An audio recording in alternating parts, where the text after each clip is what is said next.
A big announcement from you today, the new chief scientist. What should we know about him? Yeah, Tony Haymet, we've welcomed him as the 10th chief scientist, the chief scientist role having been set up by Prime Minister Bob Hawke back in 1989. Tony's got a great background himself, not just in terms of science, but from an industry perspective as well, where he's commercialised the marine robotics that he's developed too.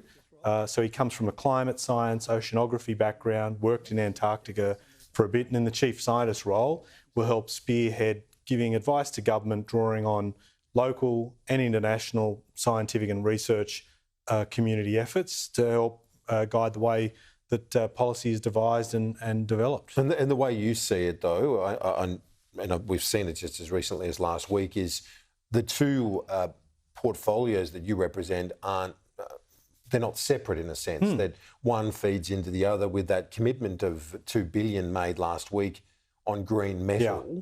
How viable is that, though? Is industry like Tomago Aluminium, are they buying into this? We have 4 smelters around the country. We work closely with the aluminium sector in thinking about how we can bring them on to decarbonise at a time where a lot of consumers here and abroad want to be able to buy product like aluminium with less of an emissions footprint. If we get it right, huge export opportunity for the country long term. So getting them onto renewable contracts as quickly as we can is really important as those contracts start to come off in the next few years. And the other more important thing is making aluminium sustains like a stack of jobs in blue-collar communities, particularly in regional Australia. So being able to have a long-term runway for the production of aluminium, Aussie-made aluminium, really important. And so we've received a lot of support with the sector describing our announcement as globally significant. They need dispatchable power, though, don't they? They need reliable power. Gas is going to be a crucial part for aluminium and green metal generally, isn't it? It's got to underpin it. Gas will play a role. Longer term, hydrogen, ammonia will play a role, particularly in green steel. I visited Alcoa's facility in Portland last week, and when you drive into the gate, you see what you expect with an aluminium smelter and then something you don't expect. Massive wind turbine that's churning away in the distance, generating power. 40% of the energy that Alcoa Portland uses is renewable. 11% of it comes from their local area in regional Vic. So they're very keen to use renewable energy, to be able to have storage as well as part of that process. It's a big deal longer term.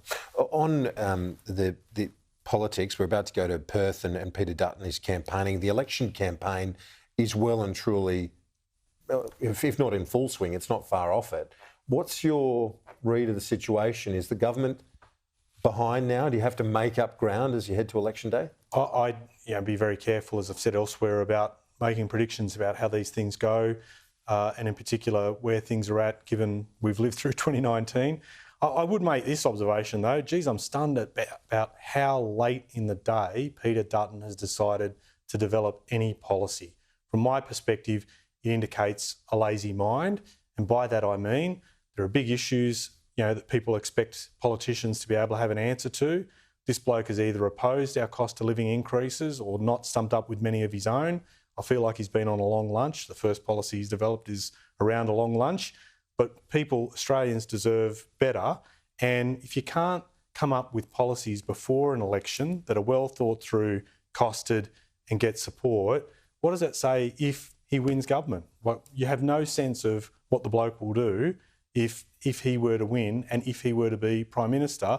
And again, I think people deserve to know what they will get from Peter Dutton, and he's done nothing on the policy front. With the polling, it's shown a pretty steady decline. The Prime Minister's approval rating is down, Labor trailing its primary vote down on the last election. Do you have confidence? Obviously, you hope you can, but that an election campaign will help drive that number up? I'd be very careful, as I said, about reading too much into polls one day and results the next. I think from our point of view, the focus has been, like for a lot of governments across the world, how do we deal with the surge of inflation and the pressure it puts on families? We have worked really hard on that. You Cam referenced earlier what the Treasurer had indicated. We'd done so in terms of bringing inflation down, avoiding recession, creating jobs, but also delivering cost of living measures that were opposed by the Coalition, and people would be worse off over $7,000 if Peter Dutton had his way and blocked all those measures, refused to back a tax cut, plus all the other stuff that we had brought in to make life easier for Australians in the face of a big cost of living challenge. Industry and Science Minister Ed Husic, appreciate your time as always. Thanks, KG. We'll talk to you soon.